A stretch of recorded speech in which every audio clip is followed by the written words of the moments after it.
KKP canangkan program Laut Sehat Bebas Sampah atau SEBASA sekaligus groundbreaking pengembangan kawasan mangrove nasional di Kamal Muara, Jakarta Utara. KKP promosikan program ekonomi biru lewat Karnaval Kemerdekaan Republik Indonesia.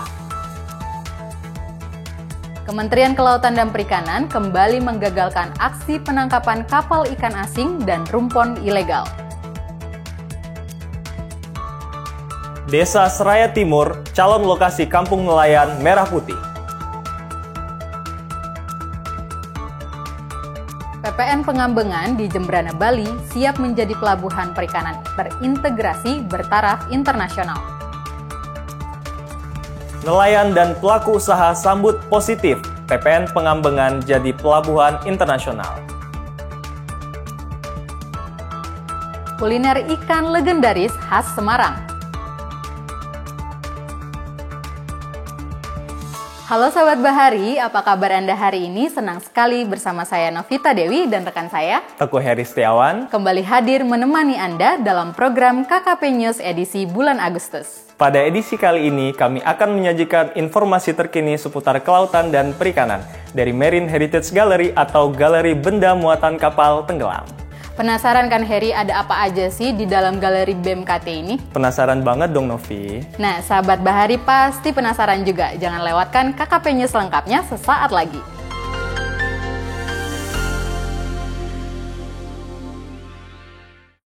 Nah, sahabat Bahari, kita sekarang sudah ada di area galeri BMKT. Di sini kita bisa melihat benda-benda dari kapal yang tenggelam dan memiliki nilai ekonomi, sejarah, budaya, maupun ilmu pengetahuan di lautan Indonesia. Sambil ikutin saya keliling galeri BMKT, yuk kita simak informasi pertama dari program KKP Laut Sehat Bebas Sampah. Komitmen KKP dalam pengentasan persoalan sampah di laut dibuktikan melalui pencanangan program Laut SEBASA atau Laut Sehat Bebas Sampah. Program yang menargetkan pengurangan hingga 70% sampah di laut pada 2029 ini merupakan program sinergi multi-pihak, meliputi pemerintah, sektor swasta, organisasi masyarakat, dan komunitas perempuan. Gunanya untuk secara kolektif menjaga laut dari ancaman pencemaran plastik serta mendorong ekonomi sirkular di wilayah pesisir. Program Laut SEBASA merupakan langkah konkret yang kita lakukan dari hulu ke hilir, dan tentunya ini tidak bisa bekerja sendiri-sendiri. Kita harus bersama-sama kolaborasi kementerian lembaga sampai dengan tingkat daerah dan tingkat perorangan untuk saling membantu mendukung program SEBASA yang kita laksanakan pada pagi hari ini. Oleh karena itu, penyelesaian isu sampah terutama di laut ini wajib kita teruskan dan kita lestarikan bersama. Sehingga pelaksanaan kegiatan lestari mangrove ini akan berlangsung sepanjang masa untuk anak-anak dan cucu-cucu kita ke depan. Dalam acara yang juga dihadiri komunitas Seruni ini, KKP juga melakukan groundbreaking pembangunan kawasan mangrove nasional Kamal Muara di lahan seluas 56 hektar yang dirancang sebagai pusat rehabilitasi, konservasi, edukasi, serta wisata mangrove berbasis masyarakat. Nantinya, kawasan ini akan dibudidayakan dengan 202 jenis mangrove asli Indonesia yang didukung dengan fasilitas kultur jaringan. Kawasan mangrove nasional juga akan difungsikan sebagai pusat penanganan sampah terintegrasi serta memperkuat konektivitas antara pelestarian lingkungan dan ekonomi biru berbasis masyarakat. Program Laut SEBASA sejalan dengan visi Menteri Kelautan dan Perikanan Sakti Wahyu Trenggono yang sebelumnya menegaskan pentingnya keterlibatan seluruh elemen masyarakat karena menjaga laut bukan hanya tugas pemerintah, tapi gerakan bersama demi lingkungan lestari dan masa depan generasi mendatang. Sahabat Bahari, saya sekarang sedang berada di lokasi penemuan benda dari kapal tenggelam yang diangkat di perairan Pulau Buaya, Kepulauan Riau. Sambil lihat-lihat koleksi artefak Pulau Buaya, yuk kita simak informasi dari serunya Karnaval Kemerdekaan tahun 2025. Ribuan masyarakat memadati kawasan Monas, Jakarta Pusat untuk menyaksikan Karnaval Kemerdekaan dalam rangka peringatan HUT ke-80 Republik Indonesia. Sebanyak 32 kendaraan hias dari berbagai kementerian dan lembaga melintas dalam Karnaval Bersatu, menampilkan capaian pembangunan, asta cita, sekaligus semangat kolaborasi untuk mewujudkan Indonesia yang lebih maju. Kendaraan hias KKP hadir dengan menampilkan simbol swasembada pangan, mengusung tema kedaulatan pangan untuk rakyat sejahtera Indonesia Maju. Melalui karnaval ini, KKP mempromosikan program unggulan berbasis ekonomi biru yang menekankan pengelolaan sumber daya laut secara berkelanjutan. Kreativitas yang ditampilkan melalui kendaraan hias ini berhasil menarik perhatian sekaligus antusiasme masyarakat yang hadir di sepanjang jalur karnaval. KKP juga menampilkan intellectual property atau IP character bernama Si Umbu. Karakter ini terinspirasi dari salah satu kekayaan laut terbesar Indonesia, yaitu terumbu karang. Menteri Kelautan dan Perikanan bersama Wakil Menteri hadir langsung dalam karnaval ini. Keduanya menyapa masyarakat yang memadati Monas hingga sepanjang rute karnaval menuju Bundaran HI dan Semanggi. Menteri Kelautan dan Perikanan, Sakti Wahyu Trenggono menegaskan kembali program prioritas Presiden bahwa Indonesia harus memiliki kekuatan swasembada pangan, salah satunya melalui pengelolaan sumber daya kelautan dan perikanan. Selamat morning, bukan morning di laut tapi di KKP. Morning Sea. Suasana casual dan santai di pagi hari, diskusi, kritik, masukan dari para mitra buat KKP sebagai regulator, seru dan tanpa baper-baper. Live di YouTube KKP. KKP Channel, informatif, interaktif, edukatif.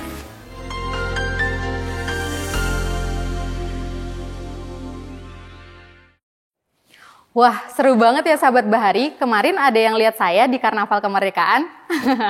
Kapal Karnaval KKP keren banget ya. Ngomong-ngomong soal kapal, KKP berhasil menangkap 1 kapal ikan asing dan menertibkan 20 rumpon ilegal. Berikut informasinya. 1 kapal ikan asing berbendera Malaysia berhasil diamankan Kementerian Kelautan dan Perikanan di wilayah pengelolaan perikanan Negara Republik Indonesia atau WPP NRI 571 perairan Selat Malaka. Kapal KM PFKA 9586 berukuran 61,98 gross ton ini tidak memiliki izin penangkapan ikan di wilayah perairan Indonesia dan kedapatan memakai alat tangkap ikan jenis pukat harimau yang dilarang penggunaannya. Menurut Direktur Jenderal Pengawasan Sumber Daya Kelautan dan Perikanan, Pung Nugroho Saksono, kapal tidak mengibarkan bendera negara manapun di atas kapal dan diawaki 5 orang berkenegaraan Myanmar. Seluruh awak kapal, dokumen, hasil tangkapan, dan barang bukti lainnya telah diserahkan ke penyidik pangkalan PSDKP Batam untuk diproses hukum lebih lanjut. Di wilayah lainnya, kapal pengawas Orca 04 milik KKP berhasil menertibkan 20 rumpon ilegal di Laut Sulawesi yang diduga milik nelayan Filipina. Rumpon-rumpon tersebut kini diamankan di pangkalan PSDKP Bitung, Sulawesi Utara. Dengan penertiban ini, total rumpon ilegal yang berhasil diamankan KKP sejak Januari hingga awal Agustus 2025 telah mencapai 76 rumpon. KKP menegaskan akan terus menertibkan rumpon ilegal di perbatasan Indonesia-Filipina demi menjaga keberlanjutan sumber daya ikan dan memastikan nelayan Indonesia mendapatkan hasil tangkapan maksimal.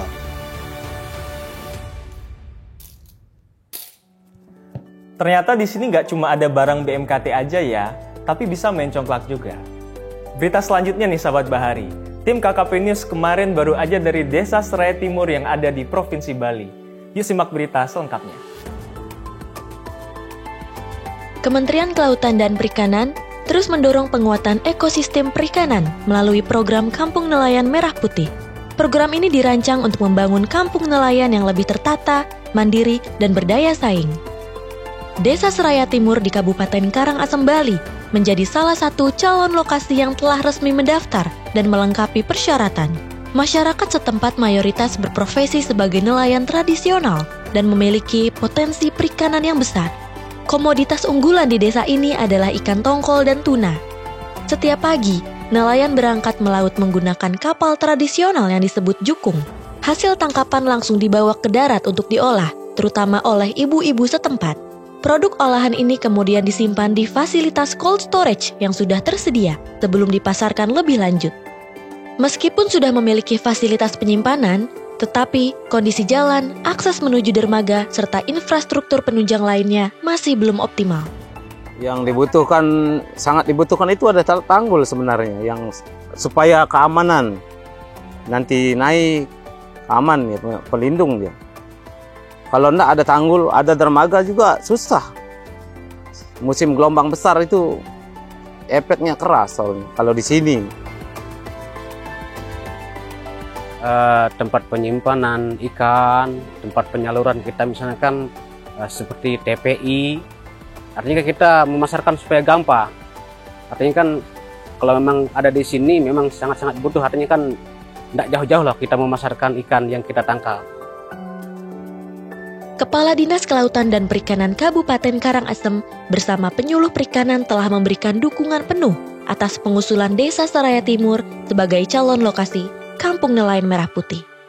Berbicara kampung nelayan memang di sini pas tepatnya. Desa ini mata pencahariannya sebagian masyarakatnya pesisir, karena ini pesisir dia adalah nelayan. Kemudian kalau kita melihat potensi ikan ya, dari data yang ada di kita itu per tahun di atas 1.500 ton ikan tongkol yang mereka hasilkan. Nah, ini sebagai potensi dasar yang ada. Melalui program Kampung Nelayan Merah Putih, masyarakat Seraya Timur berharap dapat memperbaiki fasilitas dan meningkatkan produktivitas serta mengembangkan kampung yang lebih tertata, mandiri, dan berdaya saing. Mulai 2025 ini ada yang baru dari KKP Channel. Selamat berjumpa kembali dalam program KKP News, yaitu KKP News Sepekan.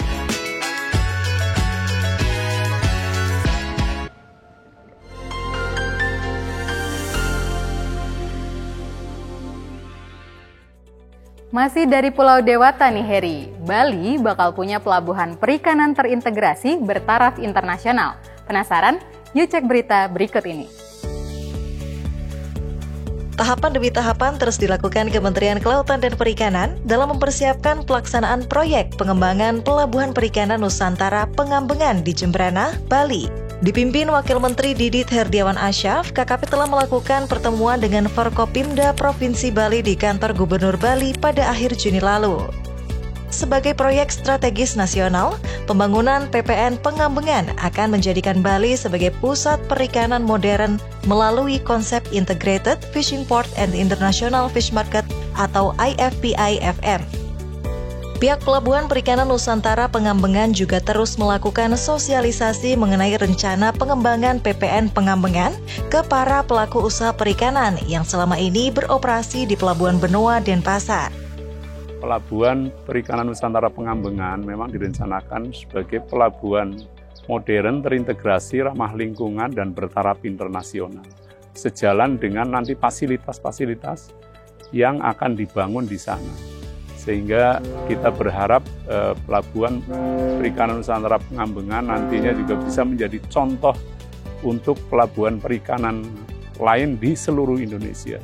Proyeksinya nanti setelah 11 tahun ke depan gitu ya, setelah dibangun juga akan berdampak ekonomi yang besar, terutama dalam hal misalnya kita sebut sebagai contoh itu ya, dalam hal penyerapan tenaga kerja ini ya, ini juga akan memberikan dampak peningkatan untuk masyarakat sekitar ya, termasuk nanti dengan adanya aktivitas kapal-kapal perikanan yang ada di sana juga butuh perbekalan dan lain sebagainya yang dapat meningkatkan perekonomian daerah setempat.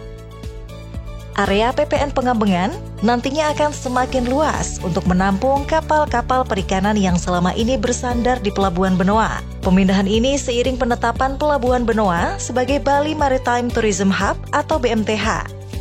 Sosialisasi juga dilakukan ke para pelaku usaha dan nelayan existing. Pihak pelabuhan memastikan pengembangan PPN pelabuhan mengakomodir kepentingan semua pihak, baik itu pelaku usaha perikanan besar, tradisional, termasuk budaya Bali itu sendiri. Masih soal rencana pengembangan Pelabuhan Perikanan Nusantara Pengambengan nih sahabat Bahari. Ternyata masyarakat nelayan di sana punya banyak komentar dan aspirasi juga, Novi. Yuk kita cek beritanya sama-sama. Pemerintah pusat menetapkan Pelabuhan Perikanan Nusantara Pengambengan di Kabupaten Jembrana, Bali sebagai salah satu lokasi pengembangan Integrated Fishing Ports and International Fish Market tahap 1 sebagai bagian dari proyek strategis nasional pemerintah Indonesia. Rencana pemindahan sebagian aktivitas perikanan dari Pelabuhan Benoa ke PPN Pengambengan disambut positif oleh berbagai pihak seperti para pelaku usaha, asosiasi, dan para nelayan tradisional. Itu saya yakin bahwa tujuannya sangat baik ya. Kemudian pasti itu sudah direncanakan sedemikian rupa, juga ada ahli-ahli, peneliti dan lain sebagainya mempertimbangkan sedemikian rupa. Dan kami mendukung, jadi bumi dan air dan sumber daya alam di dalamnya itu dikuasai negara untuk kepentingan sebesar-besarnya bagi rakyat, kan begitu. Jadi saya kira ini pemerintah membangun ini atau mengembangkan pelabuhan perikanan pengembangan itu cukup berpikiran untuk kemajuan perikanan khususnya Indonesia ke depan. Nelayan lokal Desa Pengambengan juga menyampaikan harapan agar mereka tidak tersisih oleh masuknya kapal-kapal besar dari Benoa. Kami sudah diberikan sosialisasi sebelumnya dari pihak-pihak terkait, dalam artian ini dari Pelabuhan Perikanan Nusantara. Jadi rencana pengembangan pelabuhan di sini akan diperbesar sampai ke arah barat. Jadi rencananya juga kapal-kapal yang ada di Benoa, kapal-kapal yang besar itu, yang GT-nya lebih besar itu akan bisa ditampung di sini. Kami juga sudah sosialisasi dalam artian nelayan di sini jangan sampai dipinggirkan. Jadi punya hak masing-masing untuk kegiatan melaut seperti ini. Ya enggak masalah sih, yang penting kan kita itu harus difasilitasi. Untuk kapal besar itu di mana, untuk kapal yang untuk khusus nelayan lokalnya di mana, kan gitu. Kita itu enggak bermasalah kan, walaupun kita orang daerah sini enggak dipermasalahkan. Dari sisi pelaku usaha, sejumlah perusahaan perikanan mendukung penuh rencana ini. Namun, meminta pemerintah memastikan kesiapan infrastruktur sebelum relokasi dilakukan, serta meminta adanya komunikasi yang jelas terkait waktu perpindahan. Saya sebagai pelaku usaha yang dari awalnya di sini tentu sangat sedih juga, tetapi kita sebagai masyarakat juga harus berterima kasih. Bagaimanapun juga Bali yaitu negara sudah dikembangkan menjadi proyek strategis nasional ya. Tentu kita harus sambut ini dengan baik, tetapi di dalam perjalanan tersebut perlu namanya koordinasi, komunikasi dengan pelaku-pelaku yang sudah ada di sini, sehingga di saat nanti perpindahan tersebut yang paling utama itu adalah infrastrukturnya.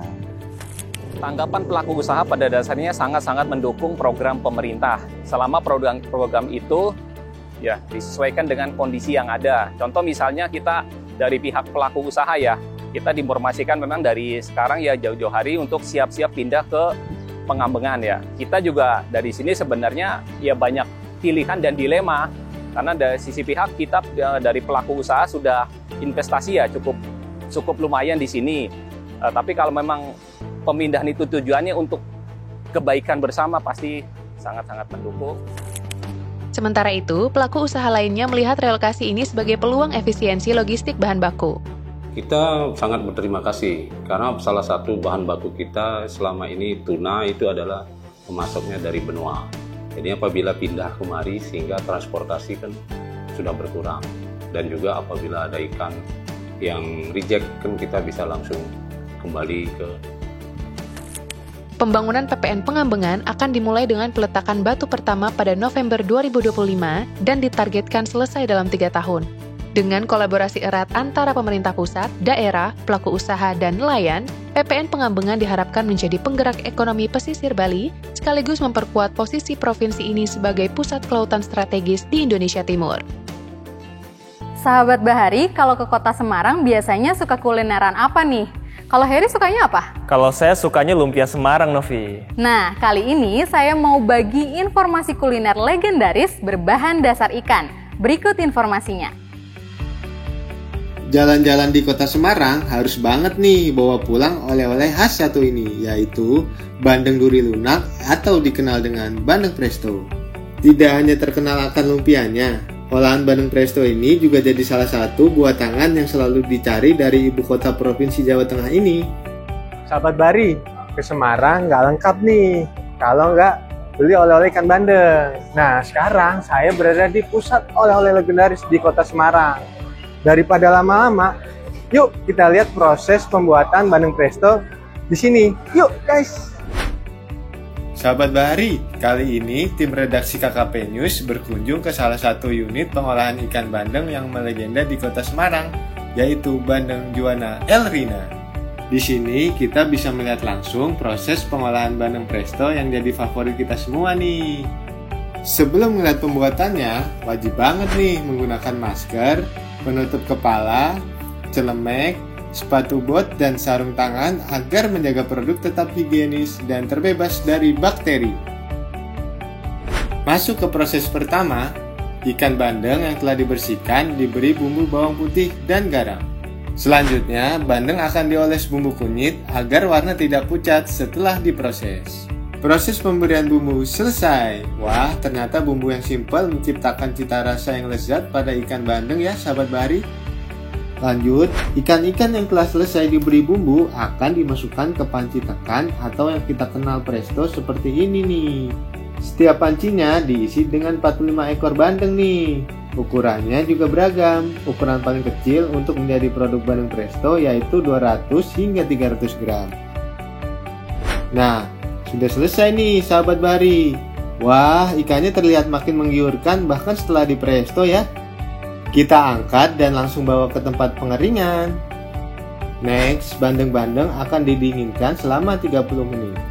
Proses ini penting banget nih agar bandeng tahan lama dan tidak berjamur.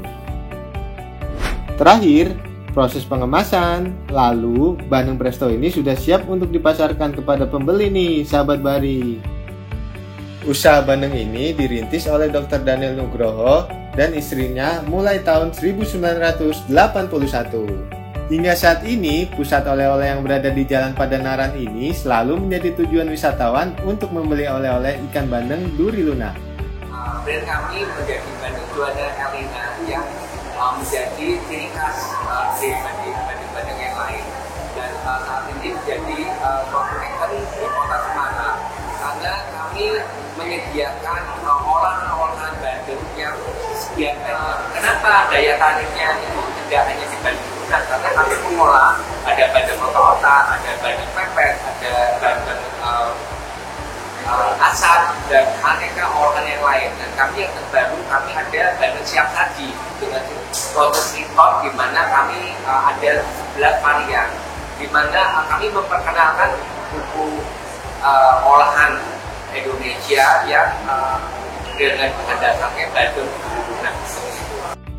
Selain itu, untuk menjamin kualitas dan keamanan produk untuk konsumen, produk Bandeng El Rina ini telah memenuhi berbagai sertifikasi seperti GMP, Halal, dan HACCP. Gak heran kan kalau produk bandeng ini jadi legenda di Kota Semarang hingga saat ini. Nah, sahabat Bahari, tadi kita udah lihat nih proses pembuatan bandeng presto. Ternyata bandeng presto itu nggak cuma digoreng doang, tapi bisa dibikin olahan lain-lain nih. Misalnya bandeng serani, pepes, sama asem-asem. Nah, yang nggak kalah kekinian nih ya, bisa dibikin bandeng rice bowl tuh. Enak kan, mantep. Pokoknya udah kelamaan ngomong, kita langsung aja makan yuk.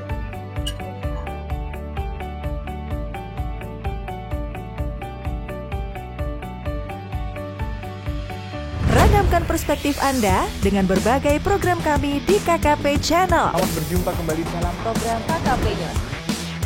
Jadi Kevin 77 tahun 2000. Halo sahabat Bahari, apa kabarnya? Informatif, interaktif, edukatif.